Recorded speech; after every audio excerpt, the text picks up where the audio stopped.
Jangan lupa like and subscribe ya guys. Selamat mendengarkan. Tentara bayaran lain, apakah kamu mencoba untuk menguping pembicaraan kita? Petik 2. Dituduh secara salah tanpa alasan apapun, Xiaoyan mengerutkan alisnya dan mengalihkan pandangannya ke gadis itu. Dari penampilannya, dia tampak lebih muda dari Xiaoyan sekitar 1 tahun. Wajahnya yang memerah karena api unggun dianggap cantik tapi ekspresinya manja dan tidak masuk akal. Bahkan nada yang dia gunakan juga sangat tidak disukai. Ling jangan katakan omong kosong seperti itu. Melihat ekspresi Xiaoyan, pria paruh baya itu menoleh dan menegur sebelum menghadapi Xiaoyan sekali lagi dan tersenyum. Saudaraku, apakah kamu juga seorang tentara bayaran? Mengapa Anda datang ke pegunungan binatang ajaib sendirian? Petik 2. Haha, saya seorang dokter. Saya datang sendiri untuk mencari bahan obat yang telah habis. Tanpa diduga, saya menghabiskan waktu yang sangat lama. Xiaoyan mengeluarkan beberapa tanaman obat dari saku dadanya dan tersenyum pada pria paruhbaya yang waspada ini. Oh. Pria paruhbaya itu merasa sedikit lega setelah mendengarkan penjelasan Xiaoyan dan dengan hati-hati mengamati ramuan obat di tangan yang terakhir. Dia menunjuk ke api unggun di sampingnya dan berkata tanpa terkendali, "Mengapa kamu tidak datang dan duduk? Malam adalah saat binatang ajaib paling aktif. Sedikit berbahaya untuk sendirian." Petik 2. Dengan penuh syukur menganggukkan kepalanya, Xiaoyan berjalan ke sisi api di bawah tatapan beberapa orang. Dia duduk dan tersenyum malu-malu pada mereka. Saudaraku, aku dipanggil Kagang. Seperti yang Anda lihat di sini, haha, bintang 5 dose. Pria paruhbaya menunjuk ke 5 bintang di bawah lencana tentara bayarannya dan tertawa. Yaoyan, saya seorang dokter dan kekuatan saya dapat dianggap sebagai bintang 2 dose. Xiaoyan mengedipkan matanya dan tersenyum. Kamu memiliki cukup banyak keberanian. Hanya 2 bintang dan Anda benar-benar berani menjelajah ke pegunungan binatang ajaib. Jika Anda tidak bertemu kami malam ini, saya khawatir Anda akan menjadi makanan di perut binatang ajaib. Setelah mendengar kekuatan Xiaoyan, gadis muda yang dikenal sebagai Ling itu langsung tertawa jijik. Xiaoyan tersenyum tipis. Berdasarkan karakternya, dia secara alami mengabaikannya dan mengarahkan pandangannya ke wanita lain dan 2 pria itu. Sambil tersenyum, dia berkata, Yaoyan, bintang 2 dose. Qingxin, bintang 4 dose. Wanita yang mengenakan gaun hijau dengan sopan tersenyum pada Xiaoyan. Mosi, bintang 4 dose. Haha, saudaraku, panggil aku Singa. Seorang pria dengan tubuh yang agak kuat memberi Xiaoyan senyuman yang jujur. TL, si tanda hubung lebih besar dari bagian dari sisi yang artinya singa. Alis gadis muda itu terangkat ketika dia melihat Xiaoyan mengabaikannya. Jika Mulan tidak menahannya, dia akan menghinanya lagi. Setelah mengemasi tenda, Xiaoyan mengikuti yang lain dari jarak dekat saat mereka menuju ke arah yang sama. Xiaoyan melihat ke jalan besar di kejauhan dan tanpa sadar tersenyum. Saat itu, dia mulai melarikan diri dari sekitar sana. Xiaoyan menggelengkan kepalanya sambil tersenyum. Dia menghadap Kagang dan menangkupkan kedua tangannya dan berkata, "Paman Kagang, kita akan berpisah di sini. Terima kasih atas perhatian yang telah Anda berikan kepada saya selama perjalanan." Petik 2. TL, menangkupkan tangan, bentuk sapaan yang digunakan dalam bahasa Cina. Yaoyan, bukankah kamu juga pergi ke kota Qingshan? Kita juga menuju ke arah yang sama. Melihat bahwa Xiaoyan berniat pergi, Kagang yang tertegun bertanya. Xiaoyan tersenyum dan menggelengkan kepalanya. Meskipun dia bisa memilih untuk mengabaikan bocah manja bernama Ling suara mengejeknya membuatnya merasa jengkel. Dia tidak masokis jadi dia memutuskan bahwa lebih baik dia bepergian sendirian. Hehe, tiba-tiba aku teringat bahwa masih ada yang harus kulakukan. Saya khawatir saya harus berhenti di sini selama setengah hari. Kalian semua harus pergi dulu. Petik 2. Ayo, Paman Kagang, Apa asyiknya membawa bagasi itu? 2 bintang, ya. Dia bahkan tidak bisa dibandingkan denganku. Bocah manja itu dengan cepat menghentikan Kagang tepat saat yang terakhir akan membuka mulutnya dan berbicara. Menggelengkan kepalanya tanpa daya, Kagang hanya bisa tersenyum minta maaf pada Xiao Yan dan berbalik. Ketika dia melakukannya, dia terdiam dan berkata dengan cemberut, betapa sialnya. Kami akhirnya bertemu dengan pria menjengkelkan ini. Petik 2. Setelah mendengar kata-kata ini, Xiao Yan, yang akan pergi, tidak bisa membantu tetapi mengalihkan pandangannya ke jalan utama. Sekelompok 7 atau 8 pria menunggang kuda bertanduk tunggal datang berlari kencang.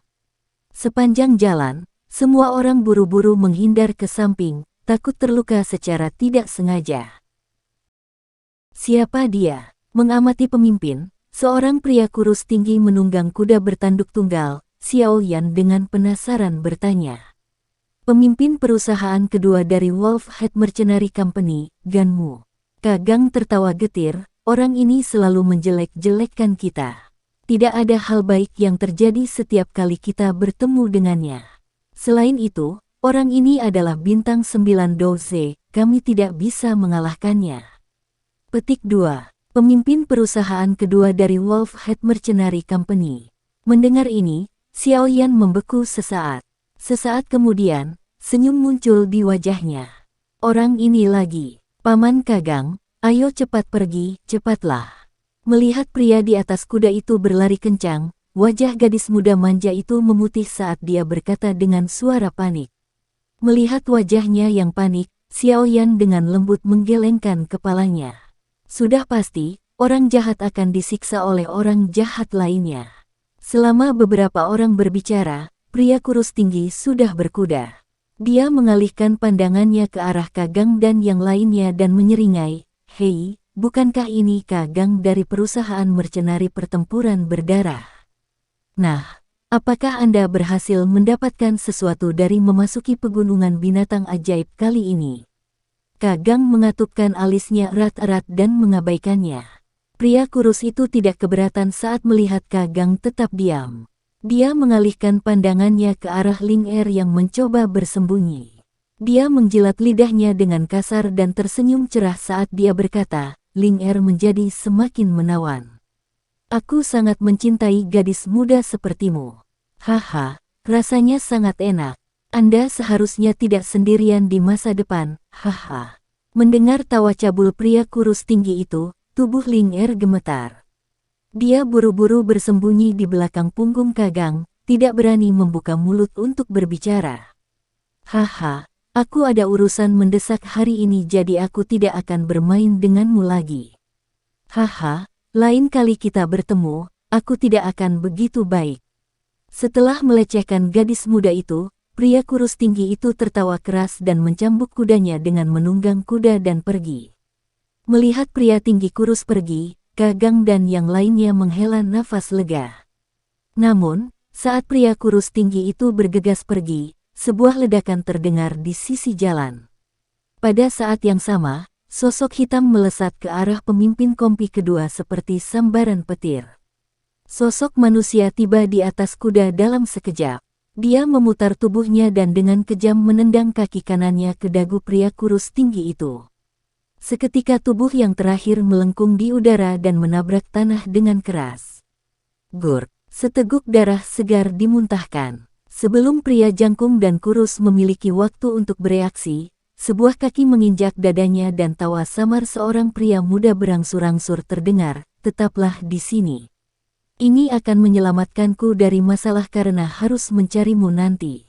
Petik 2. Semuanya terjadi dalam sekejap dan Kagang dan wajah-wajah lainnya tanpa sadar dipenuhi dengan keterkejutan saat mereka melihat Ganmu tiba-tiba muncul di bawah kaki seseorang. Ini terutama terjadi ketika pandangan mereka mengikuti kaki yang menginjak tubuh Ganmu dan bergerak ke atas.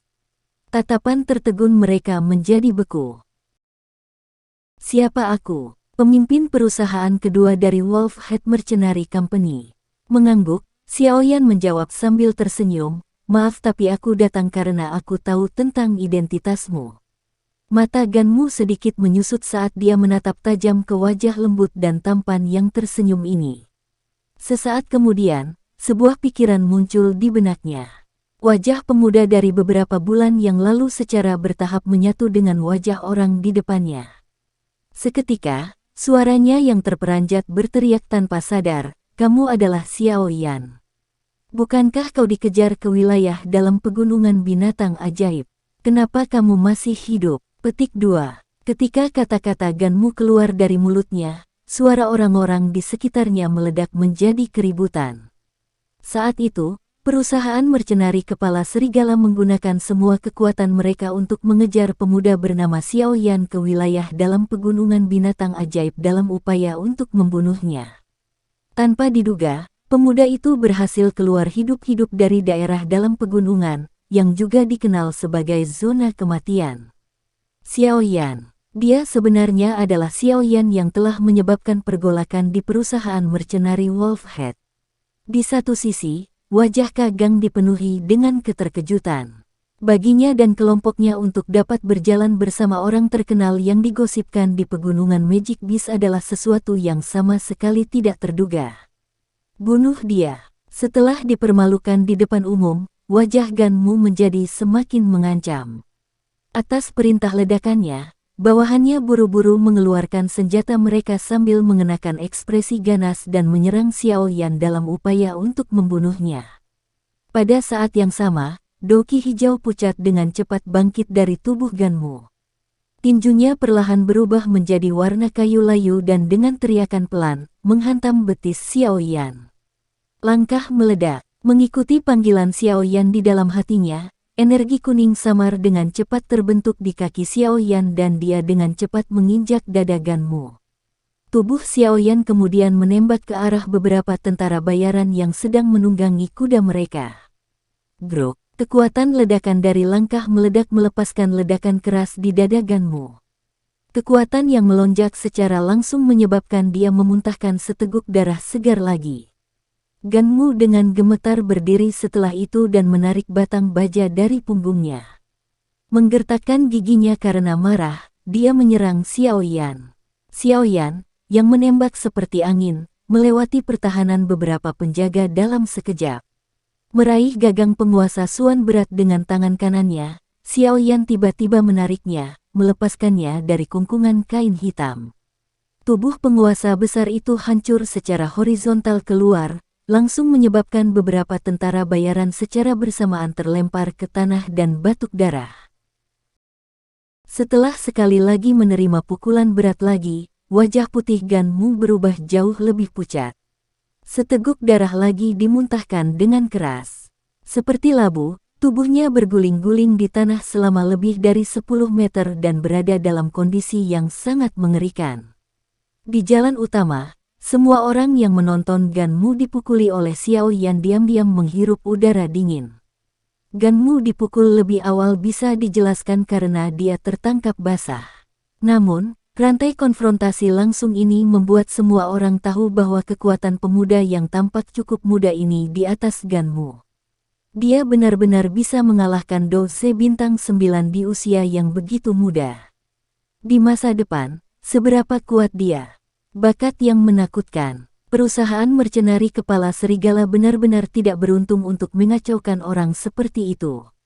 Setelah melihat masalah yang menentukan pertarungan Xiao Yan, semua orang tidak bisa menahan diri untuk tidak menghela nafas dengan iri di dalam hati mereka. Setelah berguling-guling di tanah seperti labu selama lebih dari 10 putaran, Ganmu akhirnya bangkit kembali. Dia mengamati tatapan mengejek di sekelilingnya dan matanya tanpa sadar menjadi merah. Mengangkat kepalanya, dia menatap pemuda yang menggendong penguasa berat dengan wajah penuh kebencian dan mengancam yang membuat orang lain bergidik. "Bajingan kecil, jika Anda berakhir di tangan saya akan membuat Anda menderita nasib yang lebih buruk dari kematian." Suara serak Ganmu dengan dingin berkata, "Saya tidak berpikir Anda akan memiliki kesempatan untuk meninggalkan tempat ini hidup-hidup." Xiao Yan tersenyum. Matanya juga dipenuhi dengan niat membunuh yang gelap dan sedingin es. Jika dia mampu membunuh bintang Do Se 9, itu akan menjadi pukulan yang signifikan terhadap perusahaan mercenari kepala serigala. Terlepas dari apa yang terjadi, dia pasti tidak akan membiarkan orang ini kembali hidup-hidup. Ganmu dengan dingin mencibir tetapi hatinya sedikit gelisah. Kekuatan yang ditunjukkan Xiao Yan sebelumnya telah menghancurkan kesombongannya berkeping-keping. Dia melihat sekilas ke sekelilingnya dan ketika sudut matanya mendarat di Ling Er yang tidak jauh darinya, senyum sinis muncul di sudut mulutnya. Beberapa waktu yang lalu, tampaknya Xiao Yan bersama dengan kelompok Kagang dan kemungkinan besar mereka saling kenal.